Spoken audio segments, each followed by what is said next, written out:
Oke, Assalamualaikum warahmatullahi wabarakatuh. Bagaimana kabarnya semua? Miss doakan semoga sehat-sehat semuanya ya. Oke, hari ini adalah week ke-10, minggu ke-10. Topik hari ini adalah reading comprehension. Nah, sebelumnya perkenalkan dulu, nama saya Anissa Nurjana, you can call me Miss Nisa. Oke, saya akan memandu topik di week ke-10 ini ya. Kalau sebelumnya dari week 1 sampai 8 itu, rekan-rekan semua sudah mempelajari tentang structure dan written expression, mulai dari skill 1 sampai skill yang ke-25. Hari ini topik kita adalah reading comprehension, skill 1 dan skill 2 saja. Oke. Apa itu reading comprehension? Reading comprehension bertujuan untuk menguji kemampuan Anda dalam memahami, menginterpretasikan, dan menganalisa teks atau bacaan mengenai berbagai macam topik.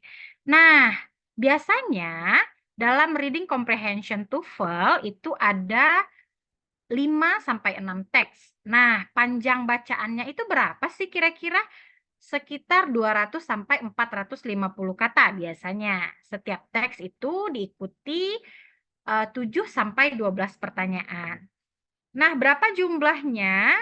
Keseluruhan soal di reading comprehension. Jumlahnya adalah 50 soal. Dan waktu yang diberikan hanya 55 menit. Itu artinya satu soal itu memakan waktu 1 menit dan 5 menit terakhir itu dapat rekan-rekan gunakan untuk mereview kembali, ya, mengulang kembali jawabannya apakah sudah benar rasanya gitu. Nah, kemudian topik bacaannya apa saja sih, Miss? Biasanya itu tentang biologi, fisika, geografi, sejarah Amerika, biografi, ekonomi, ilmu-ilmu sosial, dan seni. Oke, now we come to skill 1. Answer main idea questions correctly, ya. Main idea itu apa?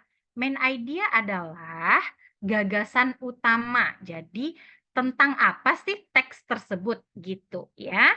Nah, contoh pertanyaan main idea itu apa saja? Tentu, what is the main idea of the passage? Nah, ini jelas yang ditanyakan adalah main idea. Tapi selain itu juga ada, Miss. Selain itu ada. Nah, bisa saja pertanyaannya, what is the topic of the passage? Kemudian, what is the author's main point in the passage? Kemudian, with what is the author primarily concerned? Kemudian, which of the following would be the best title? Jadi bisa juga ditanyakan titlenya, author's primarily concerned, author's main point, the main idea, the topic, dan segala macamnya ya. Oke. Nah, kita masuk ke contoh yang pertama. The first example. Oke. Coba diperhatikan dulu teks yang ada di hadapan rekan-rekan sekalian. Oke. Nah, karena ini hanya satu paragraf saja, dan kita harus mencari yang namanya topic of this passage. Nah, what is the topic of this passage? Berarti dia menanyakan topiknya atau main idea-nya. Oke, berarti apa ini? Adalah kalau topik itu adalah yang dijelaskan di dalam keseluruhan teks. Nah, langkah pertama yang harus kita jalani adalah kita lihat pertanyaannya, kemudian kita lihat teksnya. Nah, di teks ini kita harus fokus pada kalimat pertama. Kenapa kalimat pertama? Karena pada umumnya kebanyakan teks TOEFL itu memiliki main idea di awal paragraf. Berarti kalimat pertama. Coba kita lihat kalimat pertamanya. Oke, dari sini ya. In the philosophy of John Dewey, okay, a sharp distinction is made between intelligence and reasoning. Oke. Sudah bisa melihat apa yang harus kita fokus di sini? Apa keywordnya? Keywordnya adalah intelligence and reasoning.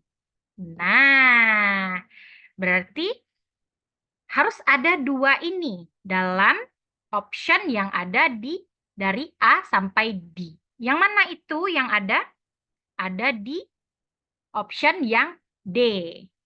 How intelligence differ from reasoning. Oke. Di sini dijelaskan juga dijelaskan perbedaan dari intelligence and reasoning berdasarkan pendapat si John Dewey ini. Nah, kenapa bukan yang pertama, Miss? The Intelligence of John Dewey. Nah, kenapa bukan yang pertama? Karena di sini hanya intelligence saja. Jadi dia tidak mewakili keseluruhan teks gitu. Kemudian di sini distinction made by John Dewey. Nah, ini kenapa juga bukan, Miss? Ini karena di sini tidak dijelaskan secara lebih rinci distinction-nya apa. Sementara di sini dijelaskan ada intelligence dan reasoning. Makanya ini juga kurang tepat. Oke. Next, Dewey's idea on the ability to reason. Di sini juga hanya ada reason. Berarti tidak lengkap juga informasinya. Berarti salah ya. Nah, yang paling tepat adalah D. How intelligence differs from reasoning in Dewey's work. Oke.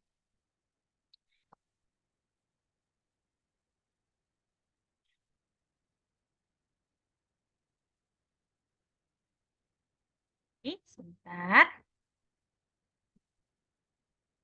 Oke. Kita masuk ke contoh yang kedua. Nah, contoh yang kedua.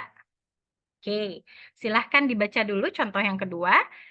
Apa yang harus dilakukan pertama kali? Lihat dulu pertanyaannya. Pertanyaan pertama, which of the following best describes the topic of the passage? Apa yang ditanyakan? Topiknya. Nah, yang kedua apa? Which of the following will be the best title for this passage? Title-nya. Nah, kedua questions ini menanyakan tentang main idea. Nah, baru selanjutnya kita lihat ke atas. Kita perhatikan. Yang mana yang kita perhatikan? Yang kita perhatikan adalah kalimat pertama. Oke, kita lihat kalimat pertama. Berarti dari sini. Oke, sampai ke sini. Nah, oke. Nah, coba kita lihat keywordnya. Keywordnya di sini ada nih, Fort Knox, Kentucky. Terus government, gold deposits, ya. Nah, coba kita lihat. Which of the following best describe the topic of the passage? Apakah di sini menceritakan tentang the city of Fort Knox, Kentucky? Coba dilihat keseluruhannya. Tidak ya. Apa yang lebih dibahas di sini? Adalah tentang US government's gold deposit. Oke, berarti ini salah. Kemudian yang B, the Federal Gold Depository. Nah, di sini ada kata gold deposit. Di sini ada gold depository. Nah, kemungkinan ini benar ya. Nah, yang C, the US Army Post at Fort Knox. Apakah hanya tentang the US Army di sini? Sementara kita bisa lihat di sini tentang the fault is houses, bla bla, line steel, konkret. Nah, berarti tidak hanya membahas tentang US Army Post. Apakah di sini tentang gold bullion? Tentang emas? Tidak juga ya. Nah, jadi yang paling benar adalah the Federal Gold Depository. Oke. Next. Which of the following would be the best title for this passage? Nah, mana title yang paling cocok kira-kira? Apakah The Massive Concrete Wall? Bukan ya. Oke. Apakah Fort Knox Security? Juga bukan. Karena bukan security dari Fort Knox-nya yang dijelaskan di situ. Nah, apakah Where the United States Keeps Its Gold? Benar ya, karena di sini dikatakan di mana United States itu menyimpan gold-nya. Oke.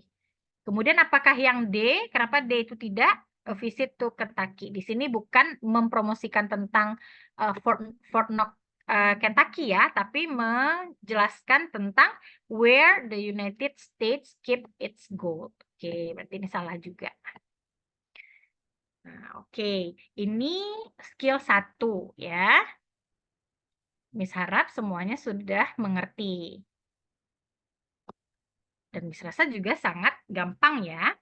Oke. Nah, sekarang kita masuk pada skill yang kedua. Oke, skill yang kedua apa? Recognize the organization of ideas. Jadi bagaimana informasi di dalam teks itu diorganize. Kemudian bagaimana mereka related each other ya. Oke.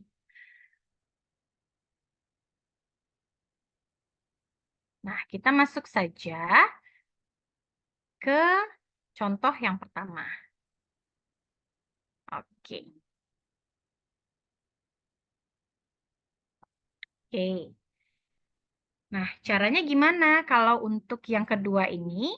Untuk organize idea itu, kalian harus memperhatikan karena di sini ada lebih dari 1 paragraf, ada 3 paragraf, berarti kalian yang harus memperhatikan apa?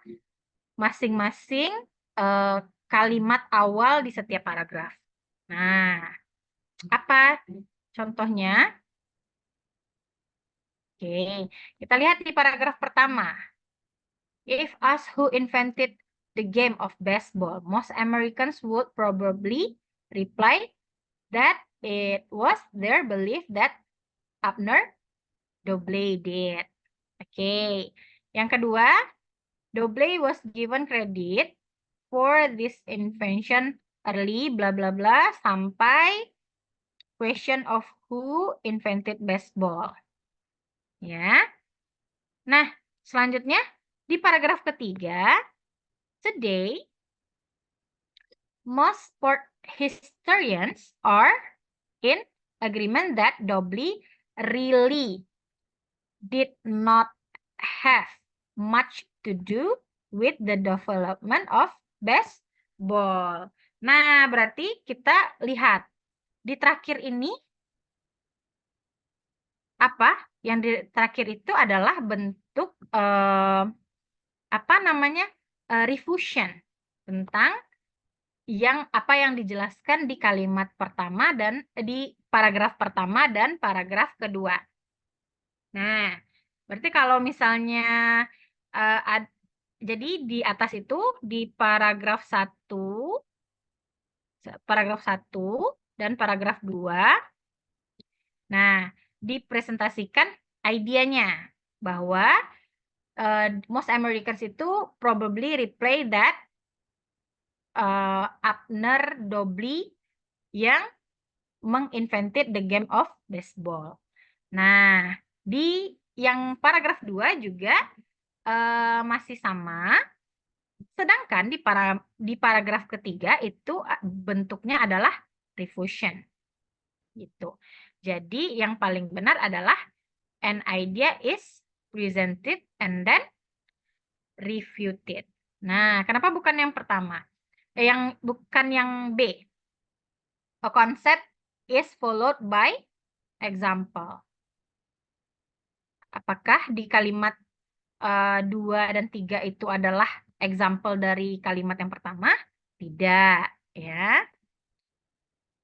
Yang C, a cause is followed by an effect. Apakah di kalimat pertama dijelaskan cause-nya, penyebabnya, kemudian di kalimat kedua dan ketiga itu dijelaskan efeknya? Tidak, ya.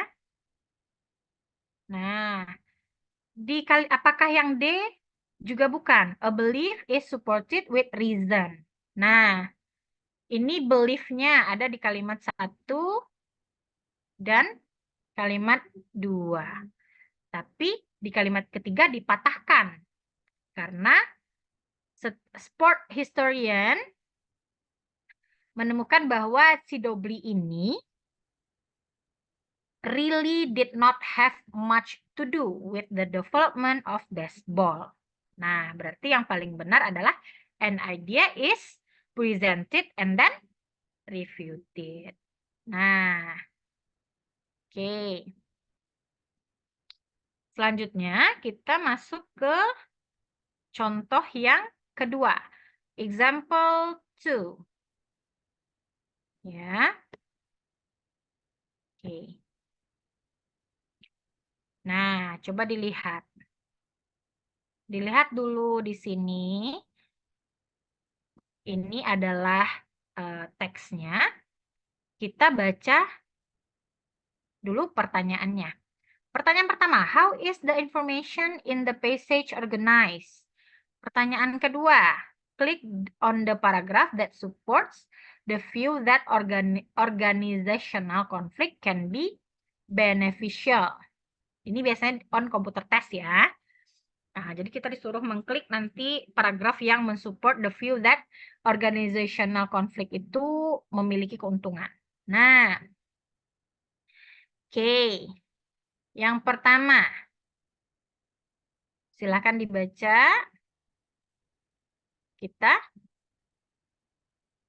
Kita lihat kalimat pertamanya. Conflict within an organization is not always viewed as undesirable. Nah, in fact that blah blah blah traditional view of conflict is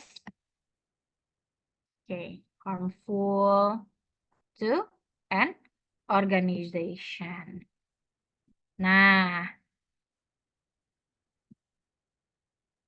oke. Kedua di sini the interactionist view of conflict on the other hand. Nah, di sisi lain holds that conflict can serve an important function in an organization by reducing complacency among workers and causing positive change to occur. Oke. Nah, kita lihat di sini. Kita bisa melihat bahwa di sini ada dua point of view tentang konflik in an organization. Nah, apakah yang E yang betul? The origin of ideas about conflict is presented. Ya, memang ada ideas tentang konflik, tapi tidak mencakup berarti kedua ini ya. Oke, belum komplit. Oke, contrasting view of conflict are presented. Nah, ini kemungkinan benar. Karena ada point of view yang kontras. Ada yang pertama itu traditional view. Nah, ada yang kedua itu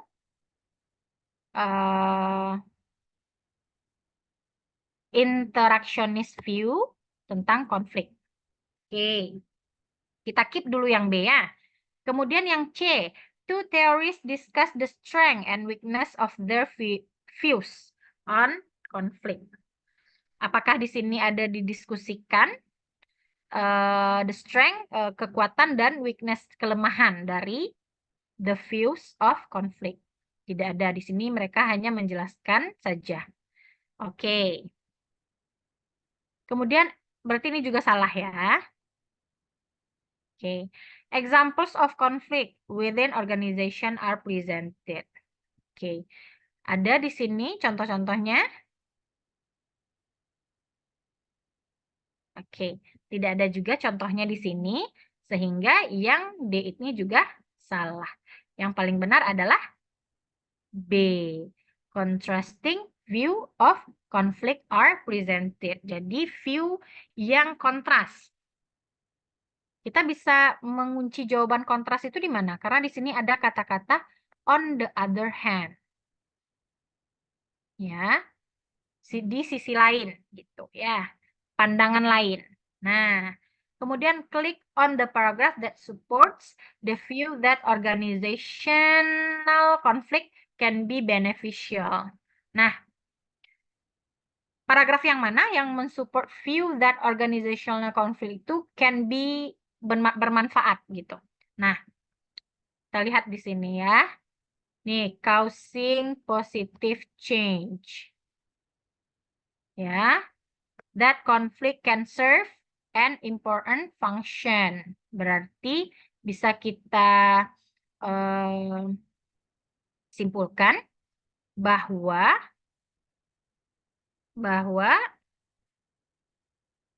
paragraf kedua inilah ya yang support the view that organizational conflict can be beneficial. Oke. Nah, oke, sampai di situ sudah mengerti semuanya. Miss anggap sudah mengerti ya, dan mudah-mudahan memang mudah dipahami penyampaian Miss. Kemudian kalau ingin masih ada yang mau ditanyakan, silahkan menanyakan kepada dosen pengampu kelasnya masing-masing. Oke, that's all for today from Miss Nisa. Assalamualaikum warahmatullahi wabarakatuh.